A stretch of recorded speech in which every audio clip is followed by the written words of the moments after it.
Hello all. Chicken curry ఎప్పుడు ఒకేలాగే తిని bore కొట్టినప్పుడు వెరైటీగా ఒకసారి ఈ చికెన్ మక్మలీ కర్రీని ట్రై చేసి చూడండి.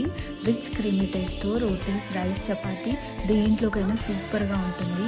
ఎలా తయారు చేయాలో ఇప్పుడు చూసేద్దాం. ఈ పరిమళము నీదేనా, నాలో పరవశము నిజమేనా, బొండు మల్లి పువ్వు కన్నా తేలికగు నీ సోకు, రెండు కళ్ళు మూసుకున్నా లాగు మరి నీ వైపు, సొగసును చూసి పాడగాయలా కనులకు మాట రాదుగా అలా, వింతల్లోనూ కొత్త వింత నువ్వేనా, ఆ అందం అంటే అచ్చంగాను నువ్వే, ఏ చిలిపి కళ్ళలోన కలవ